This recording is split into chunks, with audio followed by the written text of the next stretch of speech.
organic carrot, onion, celery. We have some organic thyme, bay leaves, super classic, pretty much any French stock recipe. These are the base ingredients. My little secret is I add kelp, aka kombu.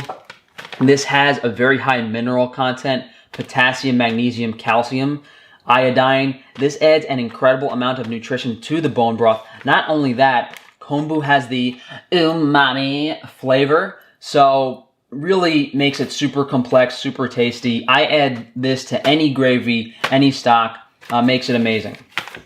So the bones you get are really the most important thing. You know, there's a lot of like collagenous, gelatinous tissue on these bones that will break down as we cook it. On Frankie's free range meat, we do have tendons that we are actually sold out of right now. So if you can get your hands on some beef tendons, those are super great for adding gelatin to your stock. Some people think that apple cider vinegar like breaks down the minerals in the bones, but it doesn't. The main purpose of apple cider vinegar is for flavor. The acidity really cuts through the fattiness of the bone broth.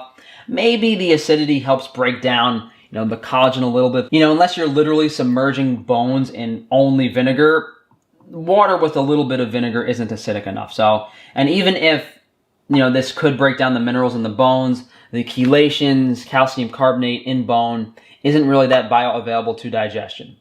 So keep in mind, you're not getting calcium. You know, most of the electrolytes in this broth are actually going to come from the seaweed and the seasonings. We're going to use the tallow to sear the vegetables. But first things first, you have to put your oven on the hottest heat possible because we want to get these bones nice and brown for flavor. So my ovens go up to 550. We're going to let these heat up while we prepare the vegetables. What I like doing is keeping half of the vegetables raw, and then I caramelize the other half. So I'm compounding and layering flavors in the stock. By all means, you could just throw these in raw. So what I like to do is peel the carrots, peel the onions, and I wipe the celery with a rag because, you know, peeling celery is really irritating. Usually I'll run it under cold water as well, just to, you know, rinse off any potential, you know, cross-contamination, whatever it is. I mean, this is going to be boiled for 10 hours. You know, all the bacteria, all that stuff is going to be killed. And if there were any, you know, agrochemicals, herbicides, pesticides, you know, you're not going to get those off the product by, you know, rinsing it with water. So, you know, the only reason to really, you know, rinse your produce is to get the dirt off of it or, you know, potentially any microbes that got on it while it was handled in the supermarket itself. I got a little carrot peeling trick for you guys. So you take a Y peeler, you hold it like this, you take the carrot, and you just go like this. By far the quickest way to peel any vegetable. You can't do it with a lot of vegetables because they require, you know, the long shape, but this makes peeling carrots a breeze. You can't exactly do this with like an onion or an apple, but even like a stalk of celery, you know, you want to peel it, you know, it's pretty quick. It's not that bad. All the vegan boys and girls can thank me in the chat. Now you guys can peel your vegetables quicker. For the vegetables that we're going to brown and saute to develop that caramelization and color, you want to get them, you know, fairly small. Don't go too crazy, you know, with the dice. And then for the ones that are raw, you know, you can just keep them whole and throw them in when we're ready to do the broth. I'm not crying, you're crying. These onions are killing me. So in the pot, I'm just going to put some beef tallow, courtesy of Frankie's free range meat. And the onions are going to go in here. So traditionally, a mirepoix is 2 parts onion to 1 part celery, 1 part carrot. And that's the ratio we have. And the carrots. So this is going to go on a high heat so we can start caramelizing these vegetables. Ovens are preheated, so I'm going to put the bones in. One on the top, one on the bottom. So what we're getting here is some browning on the bottom of the pan. That's the flavor. We want to definitely scrape that up. And you could even pour some water or some apple cider vinegar in here, you know, to make sure it doesn't burn.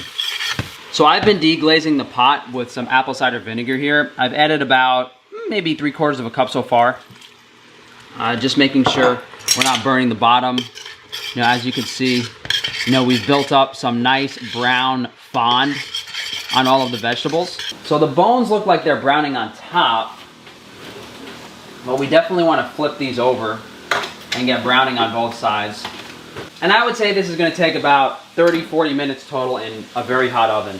But you definitely want to flip these and be careful with these, because if you don't get adequate browning on these bones, this is literally where all the flavor is coming from.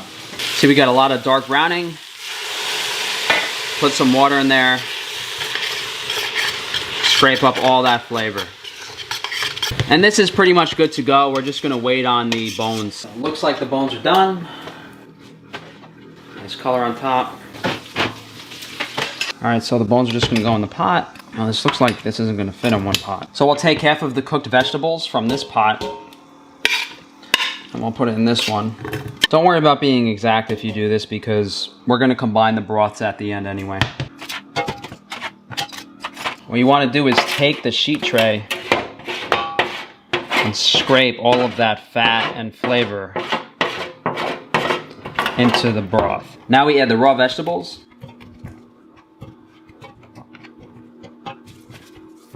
Now for the seasonings, I'm gonna do a couple tablespoons of apple cider vinegar in each of these.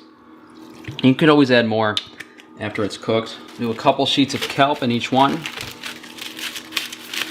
And these look a little full, but as they start reducing and simmering, it's all gonna go down. I'm gonna do 2 bay leaves in each pot, a sprinkle of thyme. Here I have some reverse osmosis water from my sink. By all means, you know, don't feel bad if you want to use some glass bottled mineral water for this. You're spending all this money on ingredients, you might as well spend some money on water too.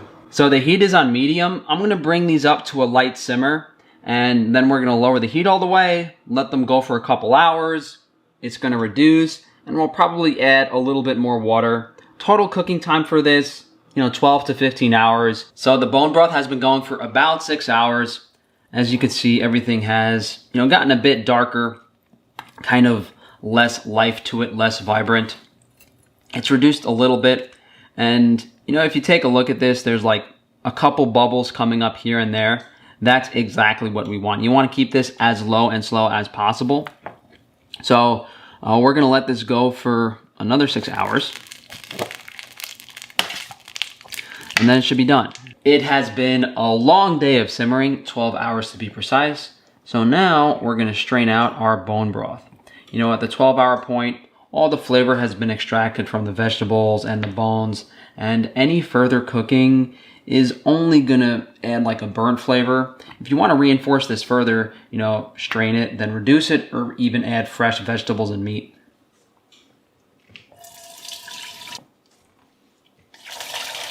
As you guys can see, there's quite a thick layer of fat on top. I would say it's about an inch. So, you know, we're gonna scoop underneath that to take the broth out. When you let this cool off in the fridge, this layer of fat on top is gonna solidify, then you can take it off. What's also going to happen is the broth itself will become gelatinous if you had enough collagen and enough of that gelatinous tissue in the bones. That's why I suggest using the beef tendons, or you can reduce this even further.